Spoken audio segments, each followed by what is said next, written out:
The shift from traditional to modern energy is a very complex issue.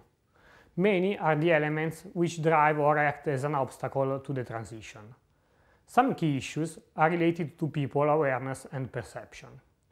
To give an example, in a number of situations in refugee and internally displaced person camps, but also in a wider perspective in developing countries, people, like the case in the picture, are not aware of the negative consequences that smoke has on their health. Another example is referred to the impact of uncontrolled biomass consumption, which can cause woodland degradation. In the picture you can see some excess of the overexploitation of wood, in this case used for making charcoal. The complex mechanism that drives fuel substitution is clearly expressed by many studies. For example, Foley in 1995 wrote, "Households' energy demand rises with income, but the energy preference is essentially unaffected by increasing income." As a matter of fact, on the one hand, it is difficult to change the traditional habits. On the other, an increase in the income paves the way for higher energy consumptions. Even if a greater purchasing power would allow the transition to modern fuels such as liquefied gas, the usage of this fuel is slowed down by logistic issues or by their scarce availability in the market. Access to electricity can lead to a better situation, but a complete shift to electricity also for activities such as cooking usually is not possible nor convenient.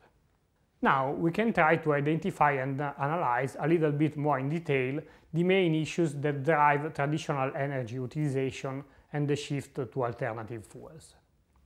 A first element is seasonal variability. Different climate conditions clearly influence the use of traditional biomass, causing an increase or decrease in consumption according to the different situations. During the rainy season, for example, people tend to prefer alternative fuels such as LPG. A second element to be considered is the family size. Thanks to a scale effect in general, the larger is the family, the lower is the fuel consumption per capita. This phenomenon is due to the fact that large cooking devices are in general more efficient than small ones. The ease of access to wood is a third factor. When the access to firewood is not easy, people obviously tend to pay more attention in order to save fuel or to substitute firewood with other fuels. Another factor affecting fuel typology and consumption is the proximity to urban centers. People who live in peri-urban areas, for example, tend to shift from firewood to charcoal.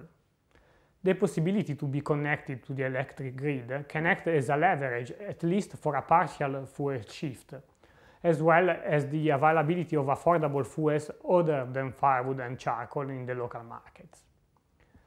Also, the nutritional habits can affect the choice of fuel for cooking.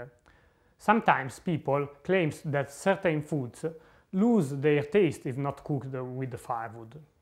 In conclusion, we can summarize the main barriers to the shift to modern energy in humanitarian or cooperation projects. On the one hand, cultural and lifestyle resistance of people to accept the change.